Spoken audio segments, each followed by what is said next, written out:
Okay, on average, Americans spend 25% of their grocery budget on food that doesn't get eaten. Here to help us stop throwing money down the drain, we welcome the author of No Scrap Left Behind, My Life Without Food Waste, Teralyn Pilgrim. Thanks for joining us. Yeah, thank you for having me. You have some great ideas that we can all accomplish in our busy schedules and everyday lives to get rid of some food waste. We're all guilty of it. Yeah, and it ends up saving time because this is food that like you already have on hand, that you've already paid money for, and that you're just like reusing again. So yeah, it's great for everybody. What inspired you to start reducing your own food waste in your own home? So I think we all feel a little bit guilty every time we throw away food, and I just got to the point where I'm like, I'm tired of feeling guilty. This is not a happy feeling that I have. And so it was kind of an experiment to see if I could get down to zero, and it ended up being like this lifestyle that I could totally maintain. That's so great, because it doesn't have to be super difficult and require a ton of effort. Once you get into the habit of doing things, it's really easy.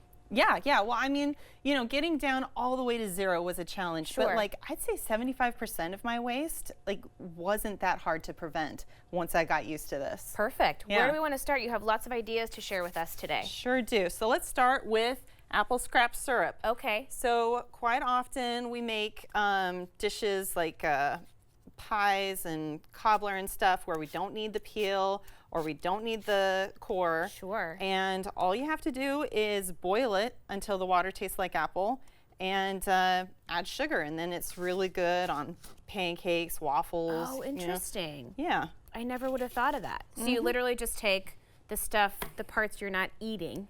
Right. And that's it. Yeah, and then, you know, if you're making your own syrup, then you have to buy less syrup.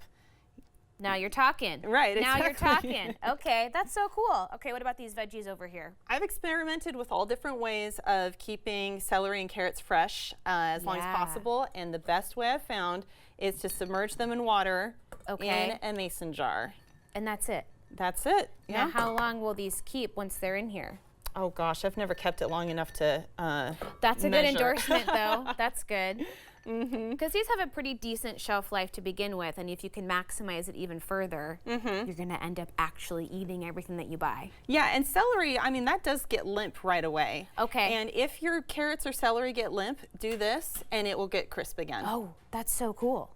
Chemistry. All right, what about this rice dish here? So rice gets hard and stale pretty much the second you put it in the fridge, right? And most people don't know how to make it fresh again. This will make it taste like you just barely cooked it. Ooh. All you have to do is add a little bit of water, like maybe a tablespoon or two, seal it with a lid or a plate or plastic wrap.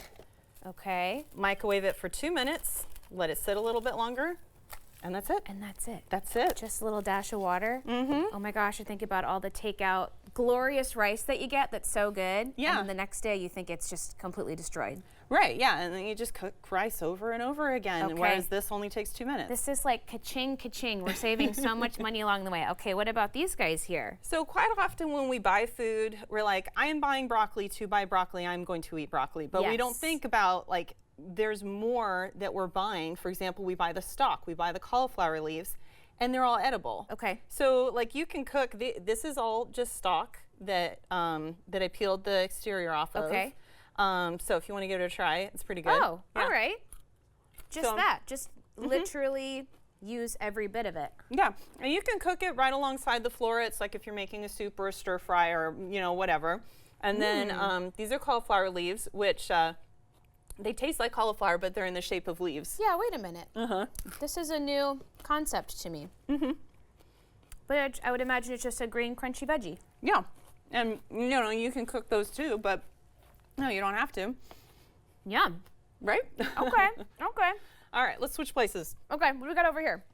So every time a recipe calls for tomato paste, it only calls for 1 tablespoon. That's so true, and you buy the little can, and then what are you gonna do? Right, so all I do is I get like a 1 tablespoon dollop, because that's what recipes usually call for. Put it on here, and then I freeze it. And then I just pull it out of the freezer whenever. Simple as that. Just put it on a sheet pan and freeze it, and there you go. Yeah.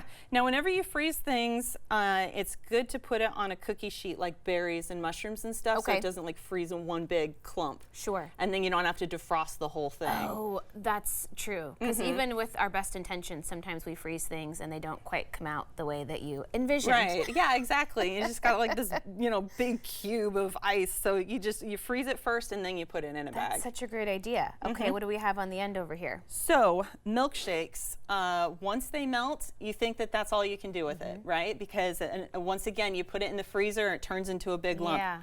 All you got to do is instead of freezing it in one big lump, you freeze it in ice cube trays. Oh my gosh. And then when you want a milkshake again, you just blend it up and it tastes just No like way. it did. Yeah. That's such a good idea. And that's it.